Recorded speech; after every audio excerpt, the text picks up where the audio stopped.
Welcome to Making a Bodysuit Part 3, where I will show you a brief tutorial on how I trace and cut out all my patterns. Where we last left off, we cut all the patterns off the dummy and flipped them so that we can trace both sides. The first thing I do is sort all the patterns by color. These are all ivory. I always like to find the biggest pieces first because this is a whole big game of Tetris, and having the biggest set first will make me able to fit these smaller pieces in between. It'll be easier. But before I get ahead of myself, let's just trace this piece. I'll start by tracing right along all the edges, and then I will transfer all the tick marks to the outside of the pattern. Now we can set this aside, and then we'll extend these tick marks back in so that they are very clear when we cut everything out later. And then if your patterns are supposed to be symmetrical, you'll flip them over. So as you can see, I've already done this side, and I like to label each piece with the front. This is, the outside, and then when I flip it, you can tell that it's the underside of the duct tape.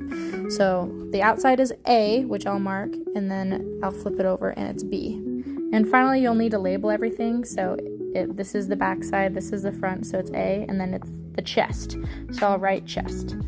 Then when it comes to cutting, I use two tools. I use fabric scissors to have a sharp lower point. The bottom part of these scissors are not sharp enough, they won't work for what we use them for. And then this is a box cutter that I got at Harbor Freight for like 78 cents. Most of the time when I'm cutting these seams, I will just use the box cutter. It's easier with two hands, but I will cut any seam that I know I will sew with a machine a 1/4 inch away from the line. And I'll usually just eyeball that. And then for darts, I tend to use a smaller seam allowance. So I will literally cut 1/8 of an inch, so about half of this seam allowance or less, on anything that I'm going to be hand sewing later. Like that. And then for any seam allowances that I can't cleanly cut with a razor without it pulling and shredding, that's what these sharp pointed scissors are for.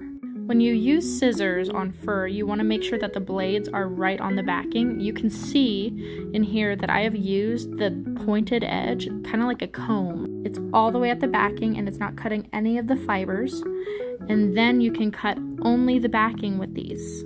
This is another example of when I would use scissors. I have tried to cut this part with the razor, but it will just shred the edges and make this a mess.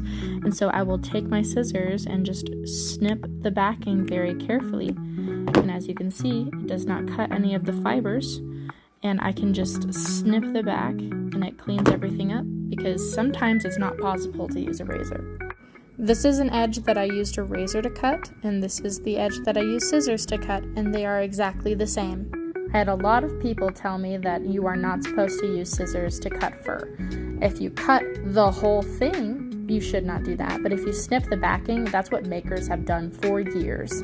Using a razor blade was popularized about 3 or 4 years ago, and so it's possible to use both, and I use both depending on the situation. And then the final thing I'll do to clean this up is, you see all the fur that comes off when you use a razor. You just brush that off with a slicker brush. That way fur doesn't get all over your house, and when you go to sew it later, clumps of fur won't be coming off.